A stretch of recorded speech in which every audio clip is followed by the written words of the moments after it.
I've been gardening for a lot of years, and this year, just like every other year, brought a few surprises that I wasn't really prepared for. And sometimes surprises are good, like finding money in your pocket after putting your coat on for the first time that season. And sometimes surprises are not so good, like finding out there was a big hole in the bottom of the pocket you just put all that money in after you found it. And that's often how surprises feel for a gardener, a sudden windfall that can make your day, or a terrible tragedy that can end your season. But really, surprises are just the things that happen that we didn't expect and we can't control, right? And the lessons that we take away from them kind of determines whether or not they're going to make our season or break our season. And so in this video, I'm going to share with you the top surprises that hit my garden this year and how I turned those from potentially devastating into really valuable lessons.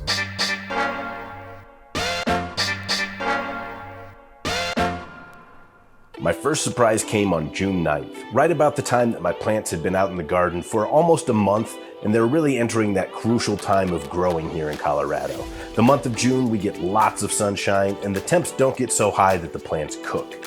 This means the plants put on good root growth, they really get established, and they start to just blow up with vegetative growth, right? Typically, that's what happens. But surprise! This year, on June 9th, we had a devastating hailstorm that absolutely wrecked my garden. Now, we normally get hail in April and May, and that's okay because I don't usually put my plants out until about the second week of May. But in June, the risk of hail is typically behind us. But not this year, right? Surprise. You might have seen the video I did on this earlier this year when it happened, and I'll be honest, I was a little bit upset about it, right? It really hurt to see that much hard work just gone in an hour. A hard hailstorm like that is really difficult to defend your garden from, and it's also one of those surprises that just feels like you're not going to recover from it. I lost about 40% of my plants completely. 70% of my harvest was pretty much diminished or demolished because the plants that did survive didn't do so hot in a lot of cases. But every cloud has that silver lining, right? Every surprise has a lesson to be learned. And really, this hailstorm reminded me, as a gardener, I'm not as in control as I thought I was. We do so much to try and give our plants the perfect environment to grow in, from the time we plant those seeds to we transplant them up into their first pots and to we put them out in the garden. We're doing everything we can to control the light, the temperature, the moisture, and then we put them out and Mother Nature takes control. And I think that's super important to remember, right? It doesn't make me a failure as a gardener. It doesn't mean, oh, if only I had somehow erected a hail-proof dome over my yard, everything would have been fine. No. It just means that sometimes things don't go as you plan, right? Nature is still in control, and you have to kind of roll with those punches. It also helped me realize that I'm in a great community full of fellow gardeners because I got big care packages in the mail from my friend Matt from Matt's Peppers, from Phil B from the Pepper Lovers community that said, hey look, we saw what happened to your garden, we felt bad, have some of our harvest to share in the bounty. That's what's awesome about finding a good gardening community, so even when Mother Nature does go, hey, we're not doing this year, people will still step up and help keep you full of fresh produce. And I learned one more thing from this hailstorm because it really set me behind schedule. My plants that did survive were about a month behind, and anything that I was going to try and replant was at least a month behind. And that led me to another surprise. Turns out I was starting some of my crops too early out in the garden. I had been pretty religiously just going last frost date, look back 10, 12 weeks, whatever it was I was planting, put a seed in. When that last frost date clears, they're going out in the garden. And for some of my crops, like the peppers that I grow a ton of, that works out okay in most cases, right? They need that longer growing season. They tend to do okay as long as the nights are above 50 degrees or so, and they'll start to thrive as the weather warms up. Other plants though, like my tomatoes, I found out maybe I don't need to put them outside so early. Now, I always start my micro dwarf tomatoes early because those are one of the fastest cropping fruits that I have. And so I start those at the same time as I start my peppers. And half the time they are ready to flower and fruit by the time I transplant. That's okay. Those are a different plant. But my full vining tomatoes, in this case, it was the Dr. Carolyn white tomato. I had originally been holding it back because I was going to do some indoor tomato growing experiments this summer. And I said, you know what? It's the middle of June. Let's just set it outside anyhow. So I took the time to harden it off, I put it in a grow bag, and I set it next to my trellis. What a surprise.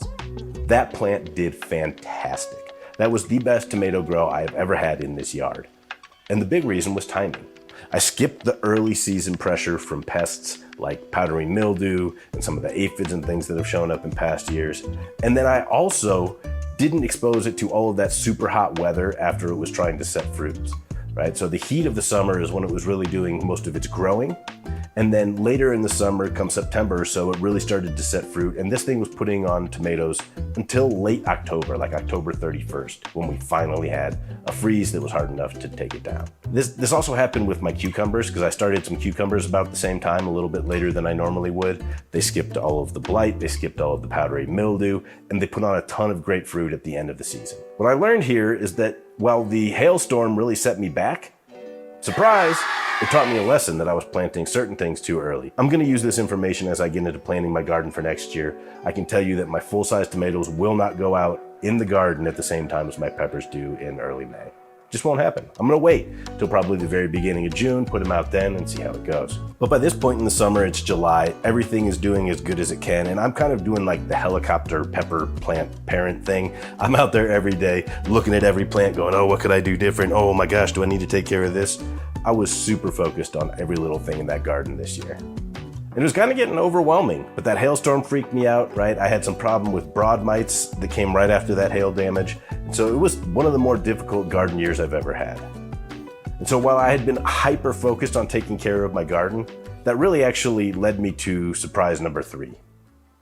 I needed to get away. So my garden is really my happy place, right? Coming home after a long day at the office and getting my hands dirty, hanging out with my plants, it really brings me to a kind of a peaceful state of mind. But when I'm hyper focused on what's gonna happen next, oh my gosh, is this thing gonna be okay? What am I gonna do if I don't get the harvest that I need? It started to become stressful. It became a lot less relaxing. And so late July, my son and I took a cross Colorado road trip and we got out of here for about a week. That was a hard thing for me to do. Late July is when peppers are starting to produce, tomatoes are starting to put on flowers, weed pressure is about at its highest. The temperatures are high, so you need lots of good irrigation. I was a nervous wreck trying to leave this garden. But after the first day of our road trip and we got out to Mesa Verde National Park, everything changed. We were able to really soak in just the peaceful tranquility of the park and see these ruins where people hundreds of years ago built a civilization into what looks like inhospitable desert in the side of a cliff in southwestern Colorado, right? And they worked with the land rather than trying to force something to happen. They learned about the land around them, they were able to grow crops, they were able to raise animals, and thrive as a civilization for generations. We took walks through mountain meadows, saw wildflowers, we saw wildlife in the San Juan Forest. We saw a beautiful waterfall just outside of Pagosa Springs, right? These were all things that I wouldn't have gone out and taken the time to enjoy and to relax with nature if I was still in the garden at home, hyper-focused on every little thing. And guess what? After almost a week away, it was fine. I've got an irrigation system using drip. All I had to do was have my wife turn the water on for about a half an hour one day while we were gone, and everything was fine. When I came back too, everything looked bigger, bushier, all the fruit was starting to ripen, and I was like, holy smokes. It felt like it grew for half a year in this 1 week time frame. That was a pleasant surprise.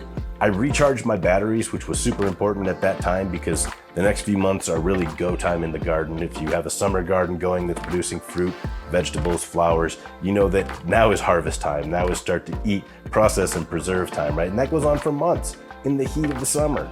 And so getting away was that last surprise and really just teaching me that it's not super important to monitor every little part of every plant every day. Again, nature has a plan. We can only do so much to set the conditions for success, but at some point we're not in control, and that's okay too. That's part of the fun, it's part of the journey. And if you enjoyed this video and you want to learn more about my garden successes and my garden challenges and surprises, go ahead and hit subscribe. Hit like on this video if you wouldn't mind, it really helps this channel. And never forget that plants help us grow.